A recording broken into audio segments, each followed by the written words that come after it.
Welcome to Advanced English Gossip. This week we have some juicy news from Shakespeare's The Merchant of Venice and Maupassant's The Necklace. They explore their paradoxes and anomalies in the human behaviour associated with materialism and marriage to ignite discussion around morality. Stuff, the paradox of the week. Our attempts to attain individualistic objectives paradoxically leads not to self-betterment, but rather a disconnect in identity and relationships.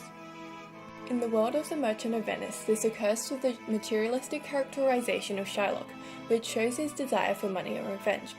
Remember when Shylock's daughter runs away and he exclaims, "Oh my ducats, oh my daughter, my ducats and my daughter." Turns out the repetition of daughter and ducats in parallel sentence structures emphasizes his anomalous capitalization of relationships and the need for morality in human behavior. Fast forward and we can see the paradox of Shylock's selfish behavior in the courtroom scene. "Nay, take my life and all. You take my house, you take my life." It's pretty obvious that the anaphora that equates his capital with his life demonstrates his insatiable desire for money and how it has resulted in his paradoxical loss of wealth. Fly over to Maupassant's world, and Mathilde is so enamored by constructing an appearance of wealth that her downfall is paradoxically caused by her materialistic behavior.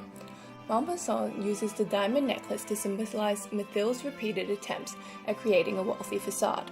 In Why My Necklace Was Paste, it turns out the necklace was all a sham, representing the loss of her wealth, a paradoxical consequence of her materialistic behavior. Now, relationship gossip. Turns out that anomalies in human behavior undermine a traditional marriage by either challenging gender roles or capitalizing the relationship. In the world of The Merchant of Venice, tensions are heating up between Bassanio and Portia, when Bassanio says, "I would lose all to deliver you." The paradoxical notion of Bassanio sacrificing one life for another, namely Portia's for Antonio, is really just a reflection of their patriarchal Elizabethan marriage. Portia, disguised as Balthazar, fires back with, "Your wife would give you little thanks for that." The dramatic irony dripping from that response explores the anomaly between Portia's recurring rejection of gender roles and Bassanio's blatant disregard for Portia's autonomy. Don't fear though, Shakespeare advocates for the transcending of gender stereotypes, showing that anomalies in conventional marriage are needed to empower women. The necklace presents a new spin on authentic love with the anomaly of the materialistic marital dynamic manifested in Mathilde and her husband. The juxtaposition between Mathilde's thought and dialogue in "She was wondering what sum she could ask without drawing on herself an immediate refusal," and "I could manage it with 400 francs," exemplifies the anomaly of her exploiting marriage for money.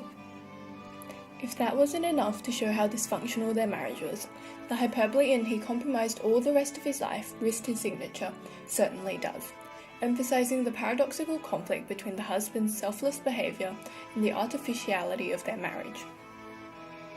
Let's recap. The Merchant of Venice and The Necklace have explored how anomalies and paradoxes are needed to highlight inconsistencies in human behavior and assert the complexity of morality. See you next week for the latest gossip on Rosemary Dobson.